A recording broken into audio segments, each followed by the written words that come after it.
Good morning, everyone. Welcome to a brand new edition of the GSMC Basketball Podcast, brought to you by the GSMC Sports Network. As always, I'm your host, Mehrob Fatemi. We got a packed show lined up for you guys today. Last night, obviously, we saw Game 2 between the Minnesota Timberwolves and the Oklahoma City Thunder. It was a phenomenal game, do not get me wrong, but the Thunder continued to look like they're continuing to outclass the Minnesota Timberwolves in every dynamic possible. We'll dive into that, recapping that game to start off the show, as well as discussing are the Minnesota Timberwolves missing a piece, like specifically a piece that could possibly be hindering them from getting over the top or contending with the Oklahoma City Thunder. You'll see exactly what I mean as we dive into that topic in our second segment. From there, we'll also discuss the Knicks and Pacers Game 3 or Game 2 later tonight. We obviously saw the madness of Game 1. The Pacers coming back from 16 points down over the last 6 minutes. Just a unbelievable game. In my opinion, that was the best game of the playoffs so far. And that was just Game 1. Game 2 is lined up for us tonight, and you better get your popcorn ready because this is going to continue to be a phenomenal series. If that was just a preview of what to expect in this series, we have a lot of fireworks waiting for us down the line. And yeah, we'll discuss that in our third segment here.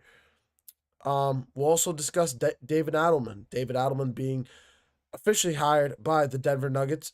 He was the interim head coach after Mike Malone was fired at the tail end of the season. Went 3-0 before the playoffs and took the team to a Game 7 against arguably the best team in the league right now. The Oklahoma City Thunder are playing phenomenal basketball. So just because the Nuggets lost to them, I don't think it's an indictment against Adelman in any way. And honestly, since it went 7 games, in fact, I would give Adelman a little bit of credit because it went 7 games. And we'll discuss the future of what to expect from Denver come this offseason. And then finally, of course, I got to give my weekend predictions because it is a wonderful Friday morning, and yeah, what better way to start your Friday morning than by giving some NBA predictions for not only tonight but the weekend ahead of us. So that's the show lined up for us today in its totality. But before we move any further, I'd like to remind you guys to please like and follow the show for more GSMC Sports Network content. Also, we get a number of questions from viewers that come during the show, so to ensure that your question gets read on air, I ask that you use the tips and donations link at gsmcpodcast.net. This puts your question at the top of the list so I see it, and it also really helps out the show. Again, the link is gsmcpodcast.net for all your questions and comments. But let's dive right into it here because we have to recap what was another phenomenal Western Conference final matchup. Game 2 between the Timberwolves and the Thunder. And honestly, two teams that honestly could not hit the backside of the barn last night. They could not hit water if they fell out of a boat. That sounds better. Both teams shooting horrifically from three-point range, neither getting over 30%. But it was still the Thunder that cleared the way for. It was still the Thunder that still ended up pulling out this game. What we're gonna do once again, what I've been doing these last few days, I'm gonna keep one segment about the Thunder, and then we'll dive into the Timberwolves side of things in our next segment in a few minutes here. But when we're looking at the Thunder's perspective in this game, first things first, I want to give a lot of love to Jalen Williams. Jalen Williams is a player that has been struggling throughout these playoffs, has been not hindering, but it's been looking to grow into that number 2 option for the Oklahoma City Thunder. In every game that's played in the playoffs, it not only boosts his confidence, but he's getting more and more experience. This is his experience right now. And last night was his best game of the playoffs by far. 26 points, 10 rebounds, 5 assists, 12 of 20 from the field, 2 of 6 from 3. Just gaining confidence in his shot. Not shooting 2 of 14 from the field. Not shooting less than 10 shots a game. He's putting up shots. He's making baskets. That's what you need. That's what you need from a shooter. You need him to continue to shoot the ball. And sometimes that's some things a lot of younger players forget sometimes. Jalen Williams will be a number 2 option in this league, in my opinion, and this is his time to shine. This is his moment to grow, and he's growing right now. He's playing unbelievably well. Chet Holmgren also had 22 points, not to mention Shai Gilgeous-Alexander pulling in 38, probably his best playoff performance so far. Of these playoffs, we haven't seen him crack that 40-point mark yet, but this is the closest he's gotten to it, and he's played phenomenally down the stretch here. So major props to SGA with how he's been playing. But over the last 5 games, this is SGA's stat line. 31 points, 32 points, 35, 31, and 38. That goes from game 5 against the Denver Nuggets all the way to last night. This is an SGA who's playing out of his mind right now. And he's not only playing great basketball, he's making the guys around him better. And that is when you see a player that's able to make his teammates around him better. The same way Tyrese Halliburton is. The same way I'm trying to think of another player. The only one I can really think of. LeBron's done it in the past. LeBron doesn't do it anymore. Luka does it. But mainly the 2 guys that do it nowadays, it's SGA and Tyrese Halliburton. 2 guys that have just played phenomenal basketball, and they just make the guys around them better. They facilitate the ball. They get guys into open spots, open shots. The way they're able to keep the attention of the defense to make their teammates around them, get them open. It's phenomenal. It's just phenomenal offense overall from the Oklahoma City Thunder. But yeah, I mean, when you look at this Thunder team, last night was probably the most top-heavy game we've seen from them. And what I mean from that is they didn't usually they spread the ball around. They have 5-6 guys getting into double figures. Last night they only had 3. They had one 30-point scorer and they had 2 20s. So, and you had a bunch of 9s. You had an 8-point scorer, but usually you see a little bit more depth. And it's not an indictment. It just shows that the Thunder can play different styles of basketball whenever you need them to. If you need Shai to go take over a game, he'll go do that. If you need Lou Dort to have a big game off the bench, he'll go do that. If you need Alex Caruso to pull in some big minutes and make some big shots, he'll do that. That is what the Oklahoma City Thunder do, and that is why I think they're still probably the best team in the Western Conference. I thought it was the Timberwolves.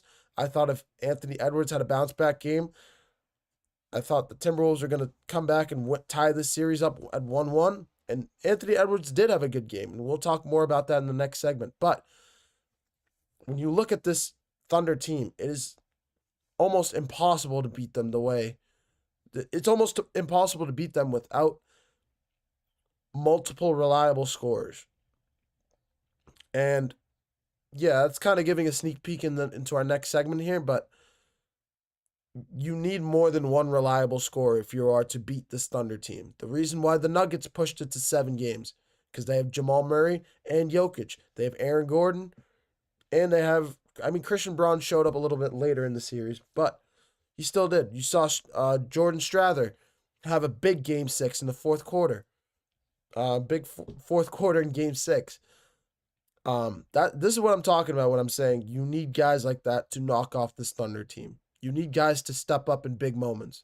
And honestly, we haven't really seen the Timberwolves players collectively do that. We've seen sporadically one guy does it here, one guy does it there. But when one guy does it, another guy takes a step back. Once again, we'll get into that in the next segment here. But yeah, when we're looking at this Oklahoma City Thunder team, we have to give credit where credit is due. This is a phenomenal basketball team that is most likely, it's not official yet by any means, but most likely this team is going to the championship and is going to win the championship. And it's going to go back to exactly what I was talking about yesterday with SGA. SGA wins MVP, a championship, and finals MVP. If he does all 3 of those, I don't. It's pretty much indisputable that he's the number one. He's the best player in the world right now, and it probably puts him somewhere in the top, at least in the top 50 players of all time, because this has only happened one other time or 15 other times in NBA history where a player has won the MVP, championship, and Finals MVP. And the last time it happened, it was LeBron James in 2013. So this is the company that SGA is being compared to right now. This just doesn't happen anymore, plain and simple. But yeah, when we look at things like this, 118 to 103, 2-0 series lead going back to Minnesota. I mean, unless the Timberwolves are able to take out the Thunder not only once, but twice. If they can do it twice in a row, bring it back to OKC tied 2-2, then I think the Timberwolves may have a chance if they do that. But I'm not giving them a best chance. I'm not giving them a good chance of doing that. I think they can win game 3. I think they will win game 3. But I don't think they're going to win game 4. I really don't. I don't see it. I think the Thunder are just too good. I think SGA is too good. I think Jalen Williams is too good right now. Chet Holmgren's playing out of his mind. And the Thunder are hunting mismatches right now. They really are. So that's just my take on it. I think the Thunder are pretty much going to win this series now. Up 2-0 going back to Minnesota. But I'm going to take a short break. Coming up next, we're going to switch gears over to the Timberwolves side of things. Discuss what happened with them, some things that went wrong, some things that went right, and what's the missing piece. It feels like this team is one piece away from being able to contend with the Oklahoma City Thunder. And we'll dive into all of that in our next segment. You're watching the GSMC Basketball Podcast, brought to you by the GSMC Sports Network. Don't go anywhere. I feel like I'm losing my mind. Is everybody in the world blind? Please, Lord, give me a sign, a sign. I feel like I'm losing my mind. Is everybody in the world blind? Please, Lord, give me a sign, a sign. I wanna be the greatest. Everybody on the fake shit. I look around and feel like everybody is the fakest. I make this every day and I'm impatient, hoping one day I blow up from the basement. Statement, the top is so vacant. I don't hear shit that I think is amazing. Waiting for my day when I'm playing sold out shows for 1,000 faces. Hey, give me that crown, get in my way and to be put down. It ain't your place, all this my town. If I want that shit, then I'll get it right now. I'm losing it, the noose it fits, some losing shit, a stupid myth. You choose to live or choose to dip, you choose to fight or lose your grip and lose a gift. I feel like I'm losing my mind. Is everybody in the world blind? Please, Lord, give me a sign, a sign. I feel like I'm losing my mind. Is everybody in the world blind?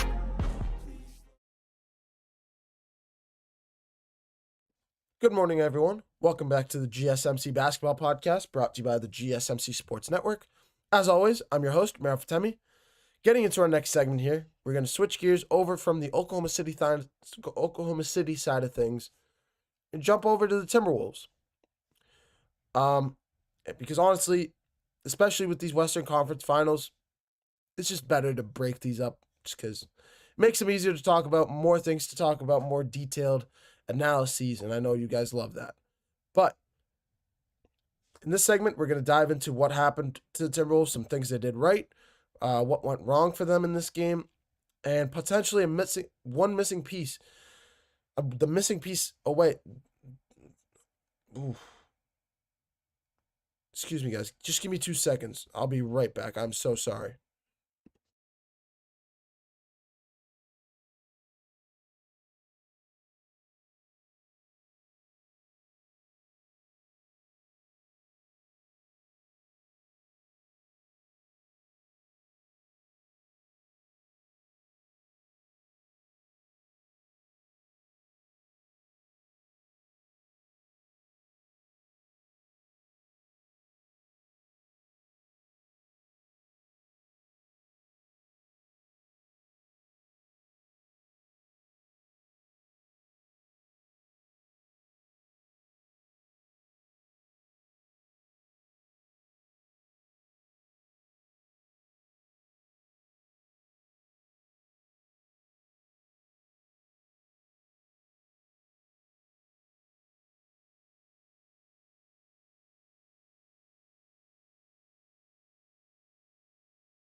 Alrighty. I'm so sorry about that, guys. I'm back. I just had to take care of something really quick. But we were talking about the Timberwolves, what's going on with them, what went wrong for them yesterday, what went right, as well as one piece away. It feels like they're one piece away from contending with this Oklahoma City Thunder team. It feels like the Thunder are just one step ahead of them in terms of matchups, in terms of being able to shut them down specifically offensively. And we'll get into that in this segment as well. This is pretty much going to be exactly what we talked about last segment with the Thunder, except just hit the little switcheroo and talk about the Minnesota Timberwolves instead. But before we move any further, I'd like to remind you guys to please like and follow the show for more GSMC Sports Network content. Also, we get a number of questions from viewers that come in during the show, so to ensure that your question gets read on air, ask that you use the tips and donations link at gsmcpodcast.net. This puts your question at the top of the list so that I see it, and it also really helps out the show. Again, the link is gsmcpodcast.net for all your questions and comments. But let's dive right back into it here. I'm so sorry about that break again, guys. I promise it won't happen again. But when we're talking about this Minnesota Timberwolves team, I mentioned at the top of the show in the last segment as well. Both of these teams did not shoot the ball well at all. At all. The Timberwolves shot 11 of 39, and the Thunder shot 9 of 33 from three-point range. So both teams shooting the ball horrifically from outside. And this is this is the second game in a row that the Timberwolves have done so. Last in game 1, shooting 15 of 51. So this is a bad sign. This is really a bad sign for the Timberwolves here. But it is 2 games in Oklahoma City, and this is why I'm saying we should give them a little bit of a chance in Minnesota, just in case they can figure out their shooting and get hot in Minnesota. But we're talking about game 2 right now. We're not looking that far into the future yet. When we're talking about game 2, the first guy that deserves recognition for how he's been playing, or his bounce back game, is Anthony Edwards. 32 points, 9 rebounds, 6 assists, an all-around pretty good game out of him. This is what we expect from Anthony Edwards these days. We expect him to show up and show out, especially in the fourth quarter the way he did. Coming back, trying to lead a comeback against this Thunder squad, cutting the lead under 10 with 2 minutes to play. The Thunder eventually ended up blooming the lead back up, but it was Anthony Edwards that was trying to force a little bit of a comeback, the same way the Pacers did so against the Knicks. The problem is the Thunder are just not the Knicks, so it's harder to shut them down. But major props to Anthony Edwards, the way he's been playing, because if it wasn't for him, this team would not even be past the first round. Seriously. I don't think they would have made it past the Lakers. I definitely don't think they would have made it past the Warriors. And now they find themselves in the conference finals for the second year in a row. But, yeah, that's the first player I want to give major props to, Anthony Edwards. 32 points, phenomenal game. Another player that I said needed to step up, it was either Jaden McDaniels, Mike Conley, Naz Reid, or Nickeil Alexander-Walker. Two out of those 4 guys did so. Jaden McDaniels with 22 points, Nickeil Alexander-Walker with 17 points. Both guys stepped up in big spots last night. And honestly, they were a big reason why this game was as close as it was. Because honestly, the Thunder could have ran away with this one if it wasn't for the 3 guys that I just mentioned. Plain and simple. But Jaden McDaniels needed a big game. He needed to step back up into that role of third option, like we've seen him step into before. And he did just that. He did it, and he did a great job at doing so in this game. So major props to him.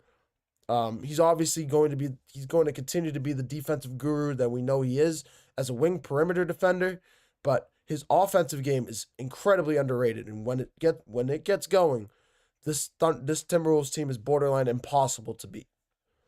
And of course, Nickeil Alexander-Walker as well is an unbelievable shooter, and he played phenomenal as well in this game. So that's the good news. Those are the good notes that I want to point out before we go any further. Those were the good notes of this game that deserved major praise. However, However, there were some not good points that we also have to talk about here. I'll start over with Naz Reid. Naz Reid's a player that we know plays at a high level, can play at a high level. We've seen him show up. He won Sixth Man of the Year last year.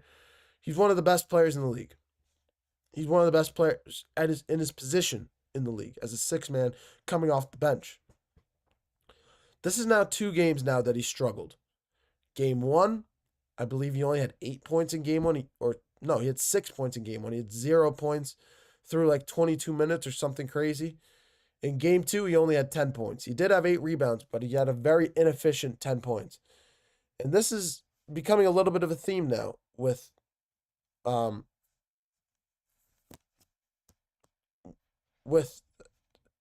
Naz Reid. Excuse me, I just blanked. Why did I just blank like that? 0 of 5 from 3, 3 of 8 from the field. Just very inefficient shooting night from him. And we know how he can play. We know how good Naz Reid is. But he's not showing it right now. This is my problem with it. So, we know he can play. He can step up in big moments. He just has to. And hopefully that return to Minnesota will do just that for him. That's issue number 1. Issue number 2, Julius Randle, man. How do you go from scoring 28 points in game 1 to 6 in game 2? 6? I mean, I know you're like, I know Julius Randle just joined the team this year and is still trying to get his feet under him. But we've seen Randle turn his name into playoff Randle. People are calling him playoff Randle out here. If you are getting the title of playoff Randle or playoff anything, it means that you're a playoff performer. You're one of those guys that shows up in the playoffs and elevates their game. And you've done that. You did it in game 1. You did it multiple times against the Lakers. You did it multiple times against the Warriors. And you already did it in game 1. Well, then what is 2 of 11 and 0 of 3 from 3? Like, plain and simple. We know how good Julius Randle is. But I think his lack of offensive production was a big reason why the Timberwolves ended up losing this game. So that's issue number 2. Julius Randle, we know you can play at a high level. You're the number 2 option on this team. You need to play at a higher level. 6 points is not going to get it done. Not against this Oklahoma City Thunder team. So hopefully Julius Randle can get back into the film room, see what went wrong for him, and bounce back in game 3 the way we know he can. I know he can bounce back in these situations. Sometimes it's just tough. Especially as the number 2 option. You get more heat. It's the same reason why I got on Anthony Edwards in game 1 with 18 points. 18 points is not going to get it done. Not against this Thunder team. Not when you have SGA on the other side going off for 30 points every single game. It's just not going to get it done. So, yeah. Issue number 2, Julius Randle. And then issue number 3, I mean, I don't know how much we need to talk about this one. I don't even think this one needs to be discussed. So I'm going to just table that whole thing. I was going to go on a little bit of another 90-second rant, or not rant, but 90-second analysis of why this player is not playing very well. But honestly, we'll just leave it where it is on that note. In terms of the third question, the third top part of this segment that I wanted to tackle, it really does feel like the Timberwolves are one piece away from being able to contend with this team. It feels like the Timberwolves are just not being able to contend with the Thunder. The way that the Thunder match up with them, the way that the Thunder play defense, the way that the Thunder play offense, the way that the Thunder are able to create mismatches and just attack the Timberwolves in different ways. It really just feels like the Thunder are on another level than the Timberwolves right now. That's what it feels like. And the biggest thing that I feel like needs to be pointed out when we're talking about this situation, it feels like the Timberwolves are just one legitimate, reliable offensive piece away from being able to contend with this team. Anthony Edwards shows up. Jaden McDaniels shows up. Nickeil Alexander-Walker shows up. And I'm not trying to blame Julius Randle, but you cannot have 6 points in a game 2 against a team like the Thunder. It just can't happen. 6 points. 6 points. 2 of 11 from the field. The way the tank that you are, the way you're able to drive into the lane, the way you're able to shoot the ball. I understand bad shooting nights, but like 6 points? 6. I don't know. I just don't. I know Julius Randle can play at a better level than what we've seen from him what we saw from him last night.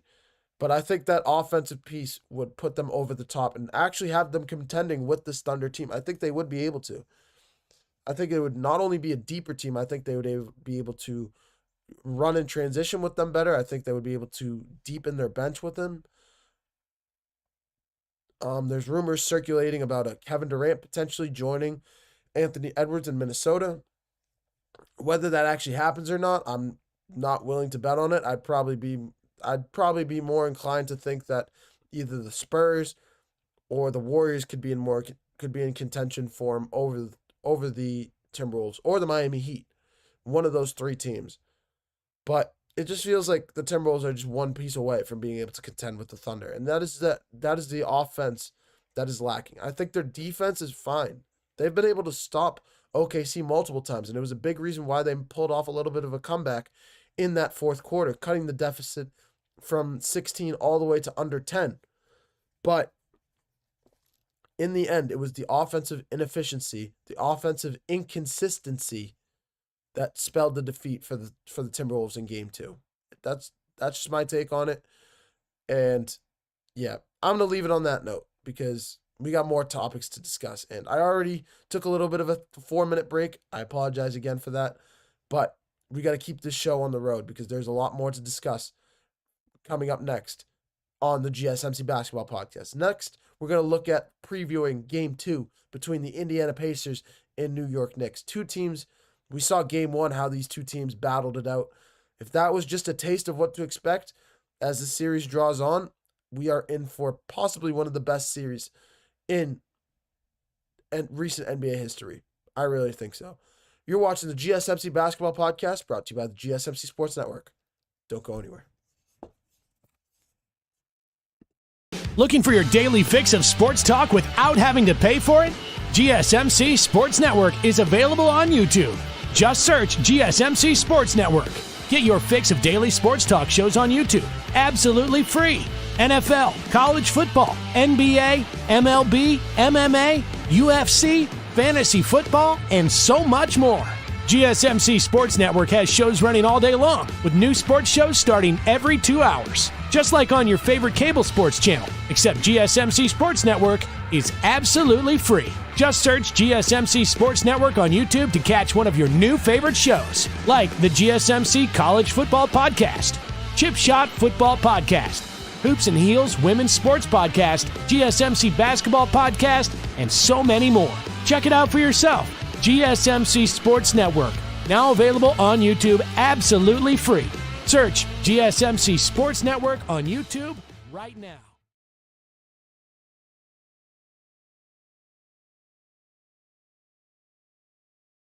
Hello, everyone. Welcome back to the GSMC Basketball Podcast, brought to you by the GSMC Sports Network.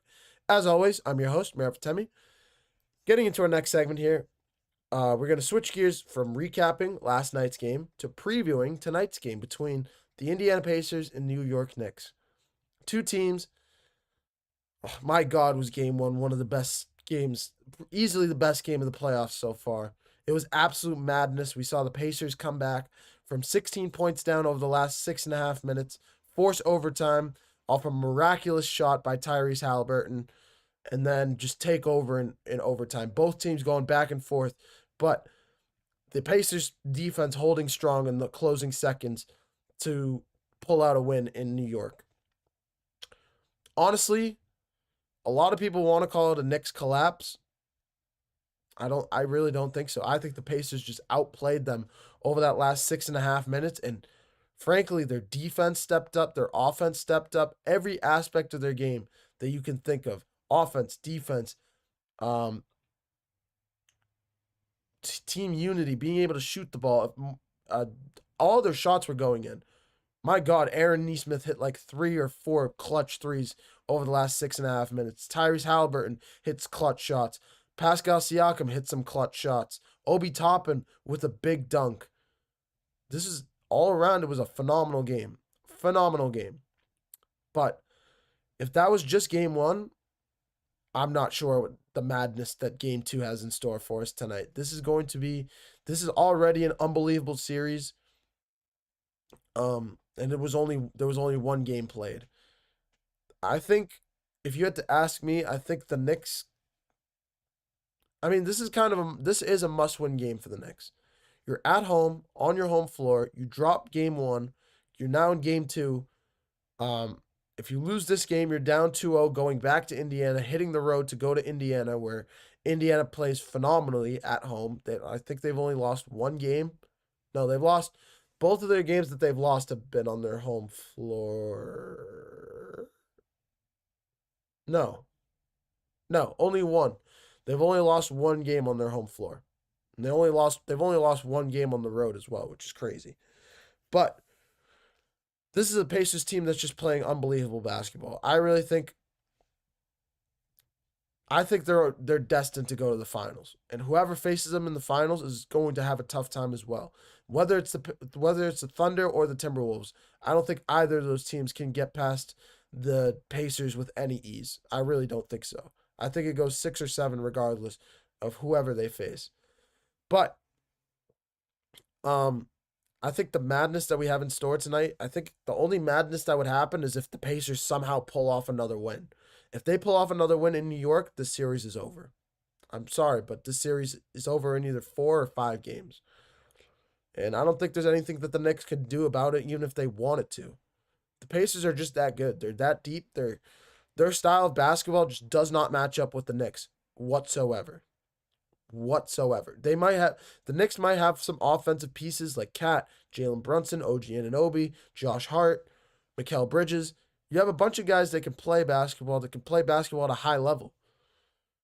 But when you're looking at this Pacers team, the Knicks may have 5 guys, but look after the 5. Miles McBride. They brought in I can't remember his name. They brought in another young player last night or in game 1 for a few minutes as a tail end. They brought him in as a defensive player. I can't remember his name right now. Miles McBride, you have Mitchell Robinson off the bench, but after that, you don't really have too much. That's 7. Let's look at the Pacers side of things. Tyrese Halliburton, Pascal Siakam, Miles Turner, Aaron Nesmith, Andrew Nembhard, TJ McConnell, Obi Toppin, Benedict Mathurin, Ben Shepherd. Am I missing anybody? I don't think so. I just named 9 guys though. At least 8. You can take Ben Shepherd off the list, but at least 8 guys that can go off for double digits whenever they want. They can go off for 10 plus points whenever they want, and they've done it before. As a unit, all 3 of them have gone off for 10 plus points already in a playoff game this year. That is just how good this Pacers team is. So I think the longer this series draws on, the more in favor it plays for the Pacers. It would be shocking if they pulled it off in 5 games, because I think it would speak more volumes about the Knicks' issues than the Pacers. But at the same time, I don't think I can blame the Knicks. I can't blame the Knicks in this series because they just don't match up with this Pacers team. I don't think anybody does outside of maybe OKC with how deep they play. OKC is the only one I can think of. And Rick Carlisle is an incredible head coach. He has had his guys ready every single time they step on the floor. They have been ready. Regardless, no matter the lead in front of them, the deficit they face, regardless of how they're shooting, they figure it out. 108-92. Karl Anthony Towns is hitting 3 after 3. Knicks are hitting shot after shot after shot. What does Rick Carlisle do? Calls a timeout with 6.5 minutes to play. What happens right after? The Pacers go on an incredible run. The final, it was 120-120? So they went on a 28-12 run. They went on a 28-12 run to tie the game at 120 apiece to force overtime. that doesn't speak volumes on how good this Pacers team is, I don't know what does. I really don't know what does. But, yeah, I mean, I'll leave my prediction for this game later on in the show because we do have a prediction segment coming up. But when we're looking at this game, I think if the Knicks want to have an opportunity, I mean, they have to play the same way that they did in game one. They need Jalen Brunson. This is another thing. I talked about it yesterday in my show. And this is going to be the last word for this segment. I apologize for drawing it on a little bit longer than I expected. When you have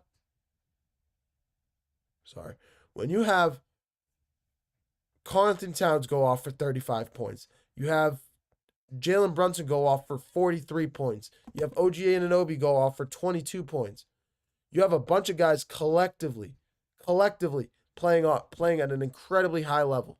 Everybody. And you lose a 16-point lead, and you're still hitting shots. Cat is still hitting threes. You're still hitting free layups under the basket. Yes, you missed free throws, and that was a killer, and it was a big reason why they lost that game, why the Knicks lost. But you have to give credit where credit is due. The Pacers just outplayed them in the last 6.5 minutes, and I don't think anybody could have beaten that Pacers team that showed up in the last 6.5 minutes in Madison Square Garden in game one. I don't think the Thunder could have done it. I don't think the Timberwolves could have done it. I don't think anybody could have done it.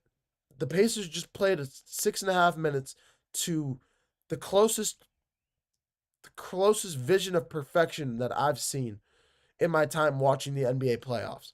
I really think so. That's how good the Pacers played that last 6.5 minutes. And I have to give them it's their offense.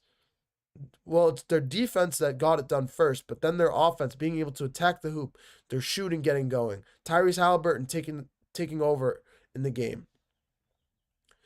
It's just, you have to give credit where credit is due.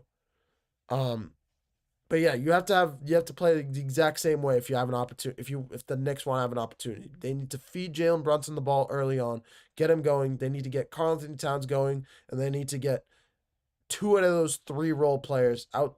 The Mikal Bridges, OG Anunoby, or Josh Hart. 2 out of those 3 need to get going if the Knicks want to have an opportunity. Go off for 15, 20 plus points. But yeah, I'm gonna put a pin in it there just because. I mean, we can talk about if, but, when, where until the Roosters come out. But we have game 2 kicking off later tonight, so why don't we just let the guys show up and play the game of basketball the way they always do. I'm gonna take a short break. Coming up next, we're gonna switch gears over to the Denver Nuggets. The Denver Nuggets just hired David Adelman, their interim head coach, to a 3-year extension. Kind of expected, honestly, going 3-0 to close the regular season, pushing their series against the Thunder to 7 games. Even though they got obliterated in Game 7, it is what it is. You go to a Game 7 against the best team in the NBA. It was a good series. It was. And then we'll discuss what to expect from the Nuggets over the offseason, what pieces they might need, and what to really expect from the core group of guys in Denver. You're watching the GSMC Basketball Podcast, brought to you by the GSMC Sports Network. Don't go anywhere.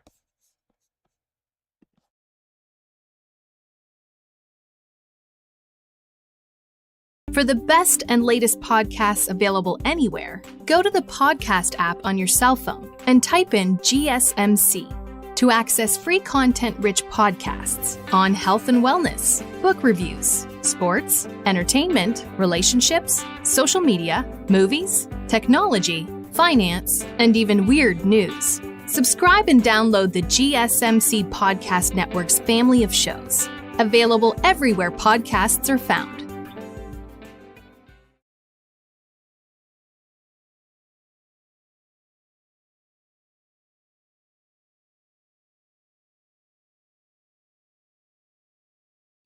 Hello, everyone. Welcome back to the GSMC Basketball Podcast, brought to you by the GSMC Sports Network.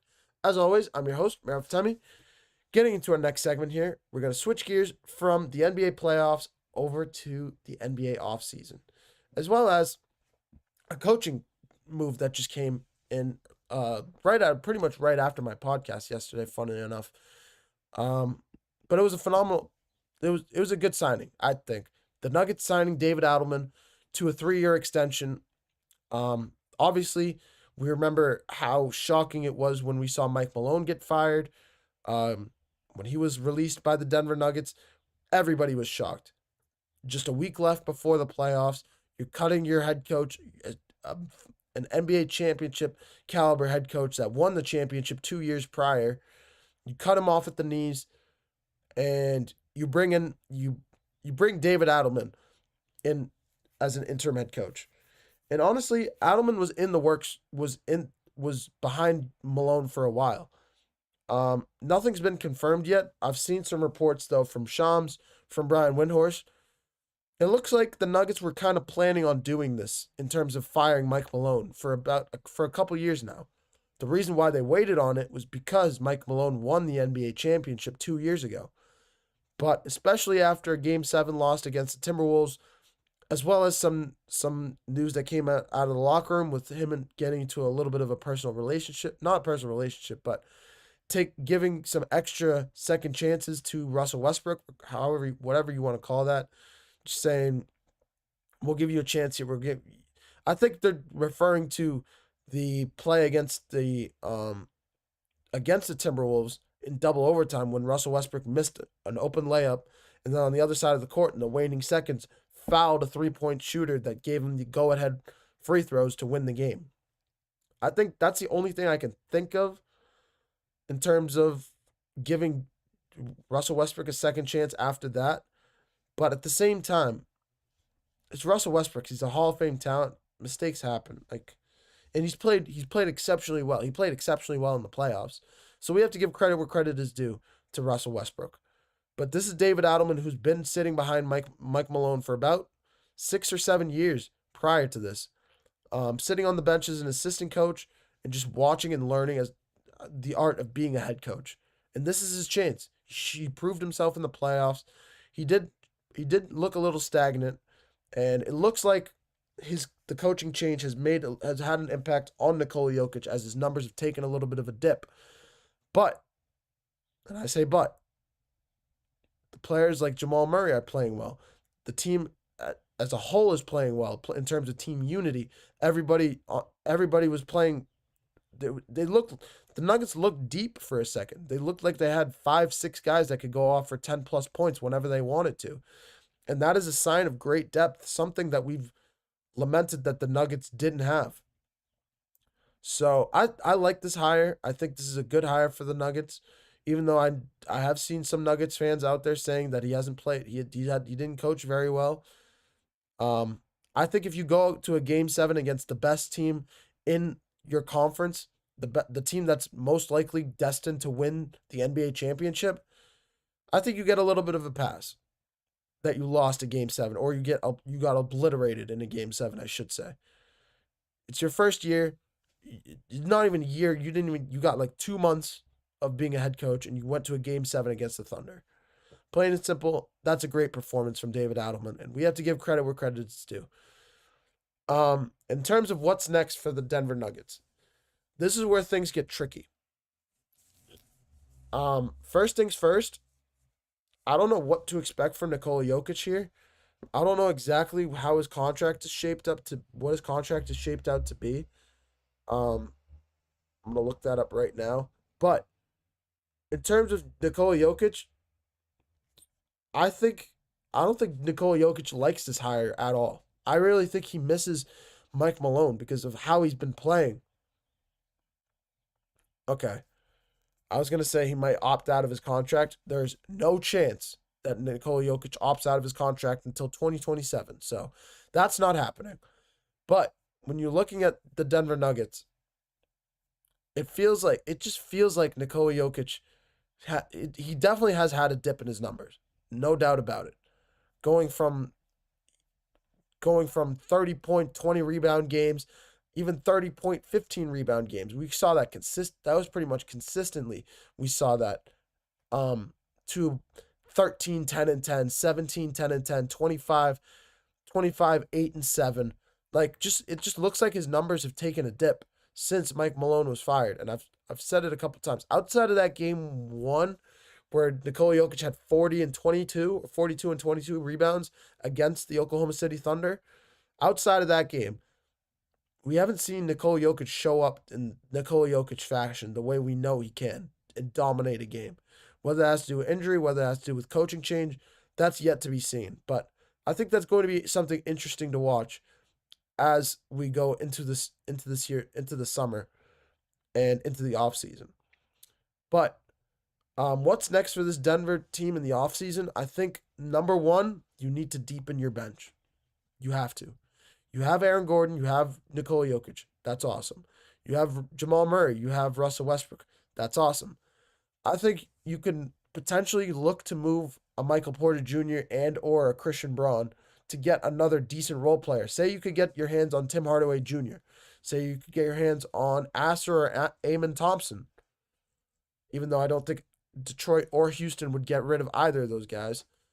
I think if you got your hands potentially on a Drew Holiday, that could pay dividends. There are guys out there on the market right now that potentially could be good fits for you. And I think the biggest thing that the Nuggets have to focus on is depth. Focus on building your depth, building your team from the ground up. Do not just look for big name players and just look for the big name signings. Do not do that.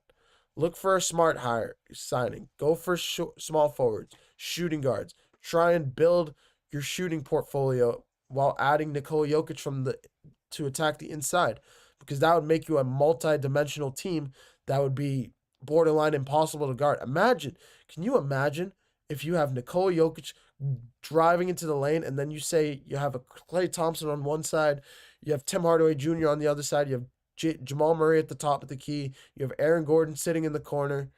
These are all just lethal three-point shooters when they get their shot going.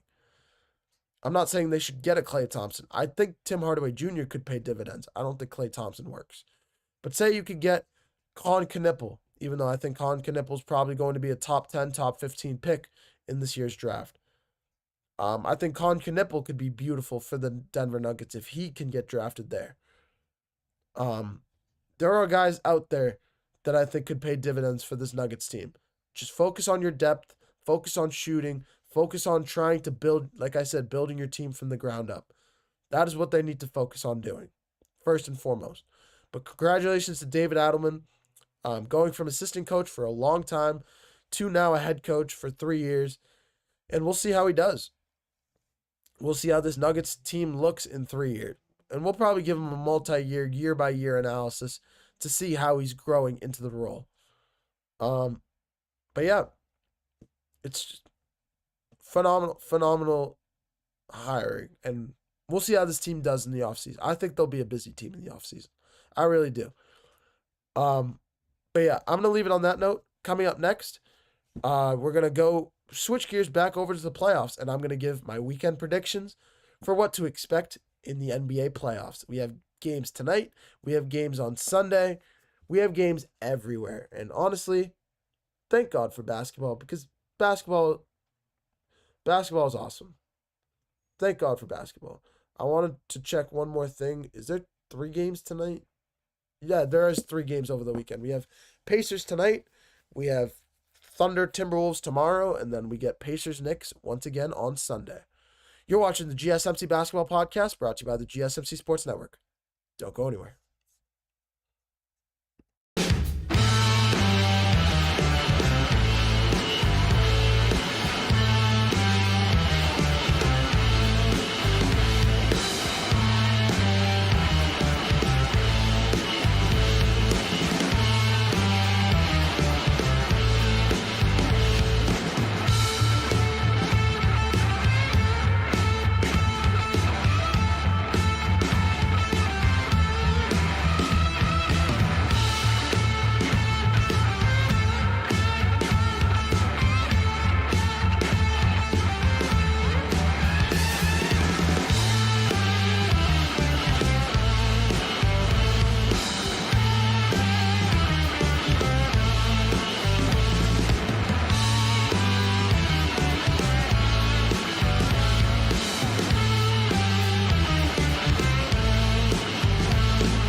Hello, everyone. Welcome back to the GSMC Basketball Podcast, brought to you by the GSMC Sports Network.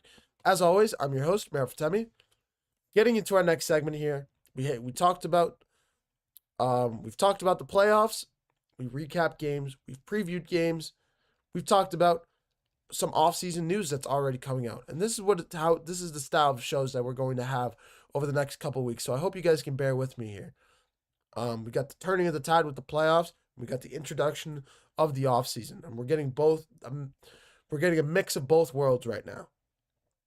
But in our fifth segment here, we're going to switch gears back over to the playoffs, and I'm going to give my predictions on what to expect over the next 3 days of NBA playoff basketball. Starting with tonight, you got the Indiana Pacers going into New York for a massive Game 2. Game 2 that is shaping out to be. It's already one of the more hyped games so far at the playoffs. We saw the Knicks fold in Game 1, absolutely fold like a lawn chair. I don't like to call it a choke, but a fold is a fold. You lose a 16-point lead over the last 6 minutes. A fold is a fold. Whether it was your fault or not, a fold is a fold. But this is a Pacers team that's playing phenomenal basketball, and this is also a must-win game for New York. So this is two sides that are pretty much clashing with one another, two forces that clash with one another. How does the saying go? It's a rock and a heart. You go in between. You have an unstoppable force and an immovable object. Sorry, I had to think about that, because if I didn't think about that right there, I was gonna probably lose my mind first. I was gonna probably kick myself about it after the show. But thank God I thought of it. But that is what this Pacers-Knicks series is shaping out to be. It feels like two sides that are just fighting against one another, pushing back and forth, and whoever gets the ball in their hands to close out the game pretty much wins the game, even though the Knicks got shut down. That is my biggest question mark, though. Did the Pacers find a loophole in the Knicks offense? Did they find a way to shut down this Knicks offense? Because that's what it looked like at the end of game 5, at the end of Game 1.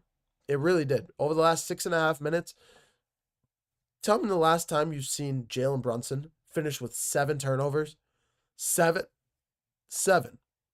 I've never seen Jalen Brunson with 7 turnovers. Never, ever.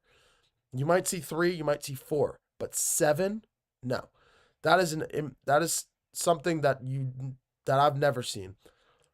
Karl Anthony Towns is gonna need to step up once again. OG Anunoby, Mikal Bridges. Mikal Bridges is probably the X factor in this game for the Knicks, because he can sometimes go off for 30 points, and then other times he can go off for 10 points. It depends on what Mikal Bridges shows up in this game. And honestly, they're going to need the 30-point Mikal Bridges if they want to have a chance in this game. I really think so. Tom Thibodeau will have his guys ready to go, though. Tonight is if there was a night to go all out and think of a game like a Game 7, before a Game 7, of course. It's not Game 7, but this is pretty much the next Game 7. If they lose tonight, this series is over. I will say it again. If they lose tonight, this series is over. OVER. So I'm rolling with the Pacers in this one. I just think their talent is unbelievable. I think they're just a mismatch for the Knicks to deal with. But I'm not dismissing the Knicks by any means. I think they'll be ready to go, and they'll show up like it's a Game 7 tonight. I really think so. Not only do they have to, but I think they will, just because this is the NBA playoffs we're talking about here. This is Jalen Brunson. This is Karl Anthony Towns. This is a group of guys in New York that are ready to go, and they understand the assignment ahead of them right now. They'll be ready to go in this game. But I'm rolling with the Pacers regardless. Sorry. But that's tonight. Tomorrow, we get Game 3 between the Timberwolves and Thunder. And I think we have to roll with the Timberwolves on this one, because obviously going down 3-0 is the end of the series. I think since this series started in OKC, I think we have to give Minnesota a chance, because obviously home court advantage plays a role in the NBA playoffs, absolutely. And this is a team in the Oklahoma City Thunder that's never been here before. So I think game 3 between these two teams is going to be phenomenal. I think both of these teams are going to play their hearts out, and I think this is going to be one of the best games of the playoffs, game 3 between these two teams. I really think so. But I'm rolling with the Timberwolves. I'm rolling with Anthony Edwards. I think that group of guys will be ready to go. Chris Finch will have his guys ready to go to put the series at 2-1 apiece. Or not 1, 2-1. 2-1 Thunder in the lead by 1 game. And then we get game 3 between the Knicks and Pacers on Sunday. And in that game, I'm probably going to roll with the Pacers in this. Whoever doesn't win this game tonight, I'm probably going to roll with in game 3. If the Knicks lose, I'm going to take them in game 3. If the Pacers lose, I'm taking them to win game 3. That's just how I'm thinking about it right now. But yeah, in those two series, of course, if we're talking about the Pacers side of things, it's just not fair if we don't talk about Tyrese Halliburton. If we don't talk about Andrew Nembhard. Nembhard is most likely going to be the X factor in this game, in that game 3, just because he's the second number 2 option on this Indiana Pacers squad. But at the same time, the number 2 option just shifts around, if we're being honest. There's a legitimate number 1 in Tyrese Halliburton. But outside of him, Miles Turner, Siakam, Nembhard, even Nesmith. We saw Nesmith shoot critical shots in the fourth quarter of game 1. And he was a big reason why they ended up winning game 1.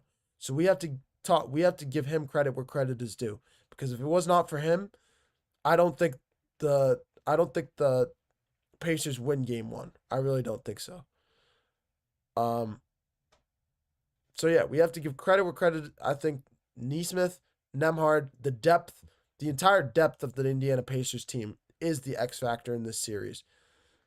But for the Knicks, of course, it's Cat, it's OG Anunoby, it's Mikal Bridges.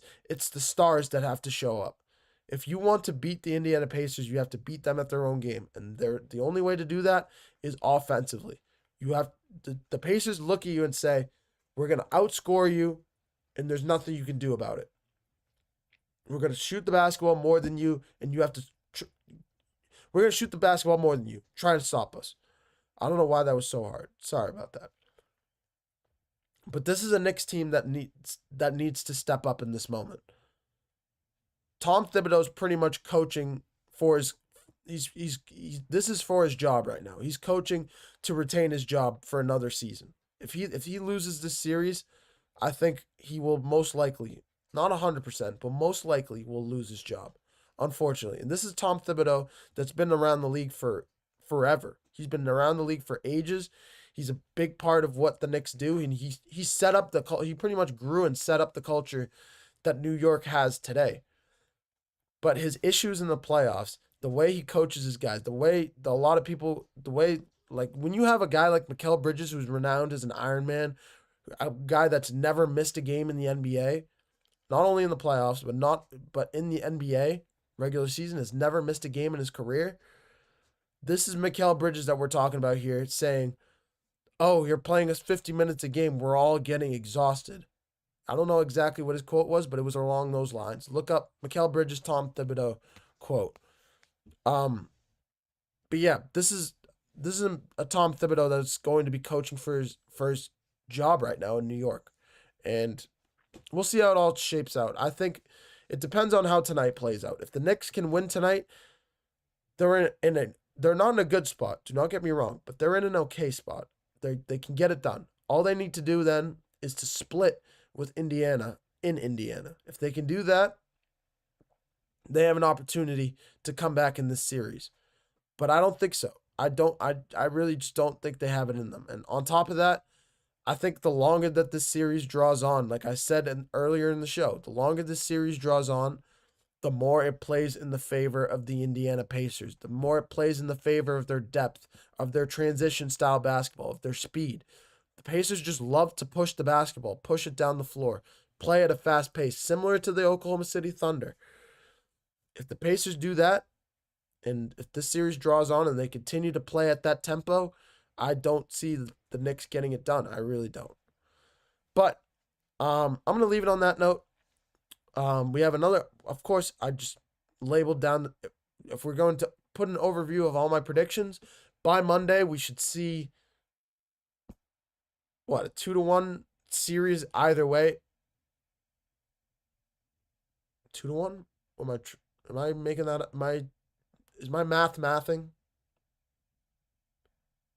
Because let's say Pacers win, 2-1 Pacers. I think 2-1 Pacers and then 2-1 Thunder. Yeah. Sorry, my math was not mathing for a second. But I have 2-1 Thunder, 2-1 Pacers leading their series come Monday. And we'll see if I'm right about those predictions. But I'm going to leave it on that note. Thank you guys for another unbelievable podcast. And thank you for tuning into the podcast. Thank you for tuning into the GSMC Basketball Podcast brought to you by the GSMC Sports Network.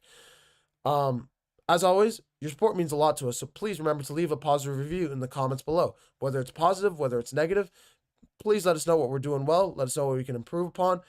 And you guys are a big part of what we do here at the GSMC Sports Network. So let us know let us know if there's any content that you guys want to see more of. And if you have any questions or takes in the comment, please be sure to leave them in the comments below.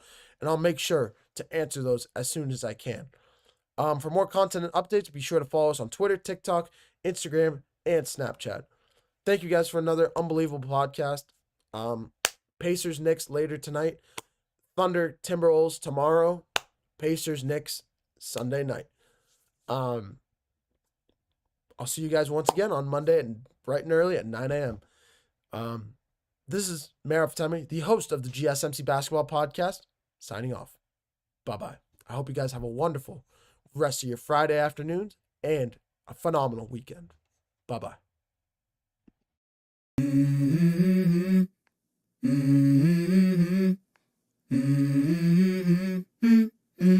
Let's go. I wake up to a little bit of drool on my pillow, feel like it's gonna be a bad day. Yeah, I'm tired of shit, and the coffee ain't hit yet, damn, ain't that great.